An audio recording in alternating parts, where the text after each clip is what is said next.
Coucou la famille, salut, bonjour à tous, bonsoir, Nabande Konyoso, Obalanda Kadamaris, la grâce divine TV. Bonjour, j'espère que vous allez bien, binonyoso, joyeux Noël et bonne année, joyeux Noël à tous. En tout cas, biso de santé qui toque, on mazo battre là. Tant que télémito ça à moi vidéo à mouké seke, Nzambe azo battre là. Toza bien. La famille n'a partagé na bino moi elo comme que on a zo monde na ba réseaux sociaux na mona bato belé ba osala ba analyse à propos ya notre pasteur Mosai Nzambe papa Charles Bameko. Papa Charles papa ya église Bostra. La famille n'a partagé moi elo comment ya muké on a moni selon ba analyse on a de zoyoka et pareil 40 jours oyo tozo sala na Bostra ya pasteur Bameko Charles Bameko izo panza mabala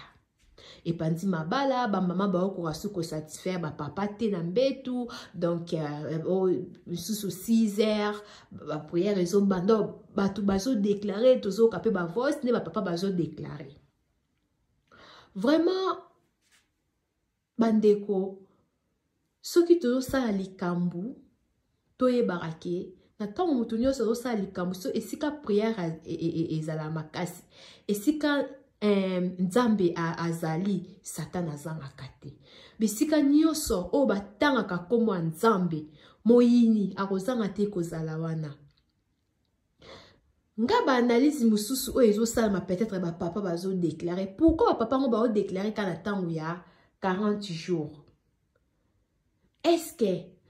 kosala ba besoin peut-être ya nzoto ezalaka nyonso o ezaki komemela foyer na biso pasi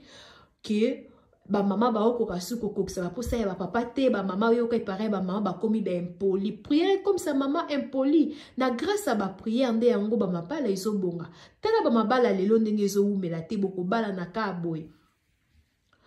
ekufi ba mabala pote lo bala ngo mama Irene Masando ki mabala pote zala umela rate ekufaka misusu balobaka mama Irene alobaka mabala poto ekufa rate ya malade ndeke mais toujours mona ba mabala izo kufa batu bako umela te basali babala ni basali ta mususu une année après 2 ans misusu bakufa mabala izo umela te ba compréhension tozo yo quand même ataka la église à pasteur Charles bon Bameko na lundi école de délivrance to landa ngo tala batne ba poser ba question ya mama bala makambo ese belé est-ce que ba makambo ezo salva eza pour na pasteur pourquoi ko loba donc ça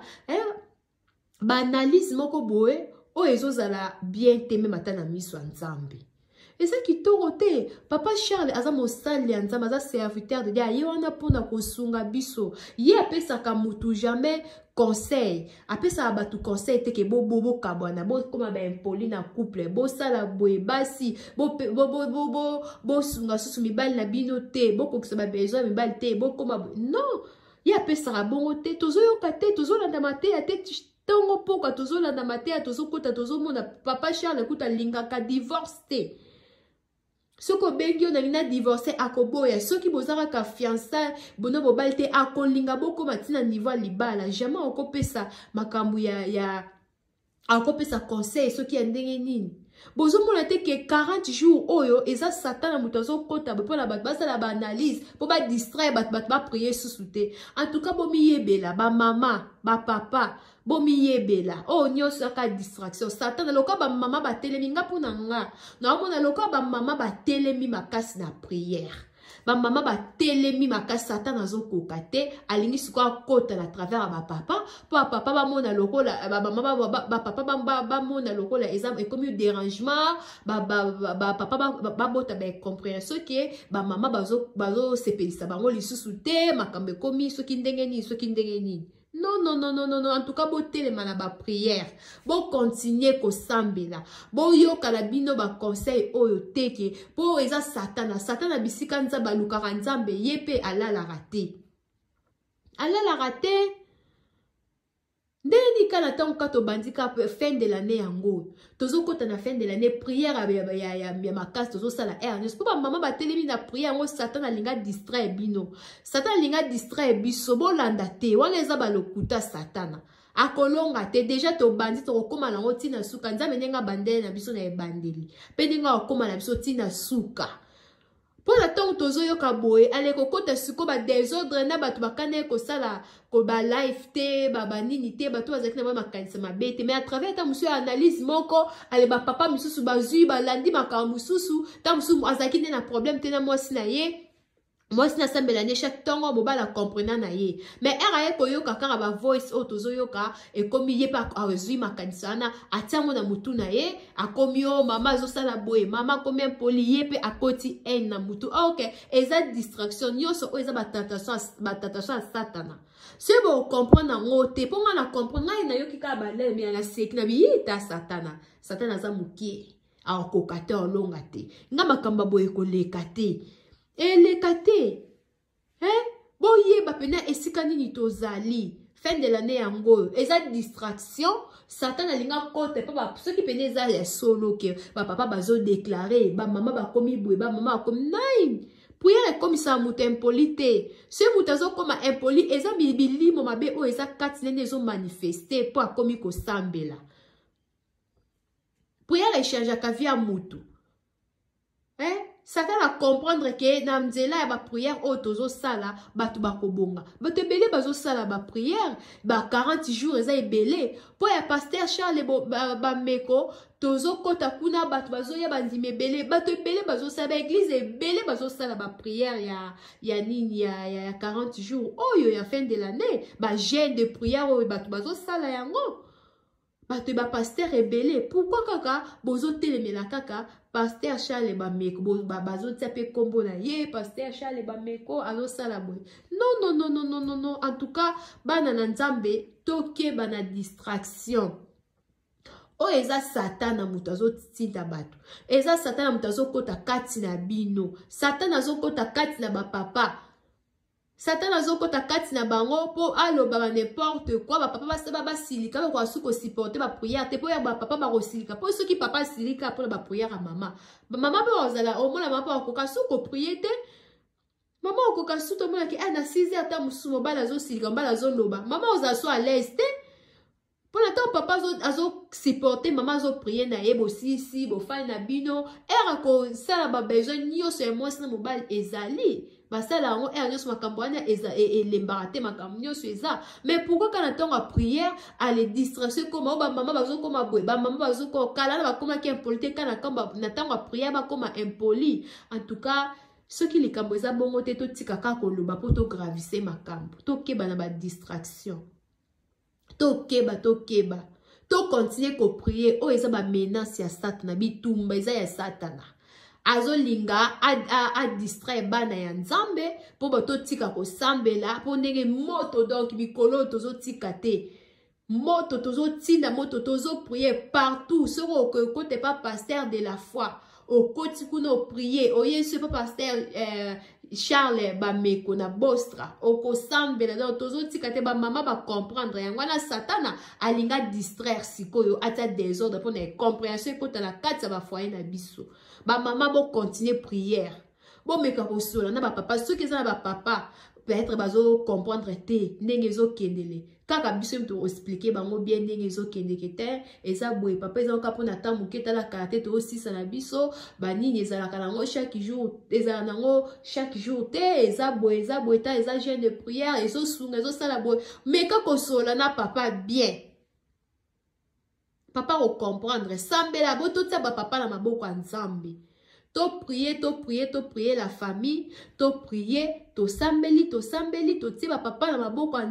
nzambe ayokela ba papa mawa apesa bango esprit a ko comprendre ba comprendre nzambe apesa bango pe esprit a ko sambela o ezaka ba papa bazo déclarer makambo ebele bo ezaka ba papa o ba sambela te o ba olba kama mwasi mo azuku sala ba prière moya a satisfaire nga ezate moya sala bo ezate moya sala bo ezaka ba papa o baza ba mo pagan soki bo pagan soki bo bengaka baza ba chrétien te ba sambela te po papa o ayebi nzambe penza o aza pena mo sala nzambe ayebi nzambe ako sepela kutu mwasa sala ba prière o po ya ngonde zo protéger mama soka simbi prière so na mwasa sambela keza malamu azo protéger ndako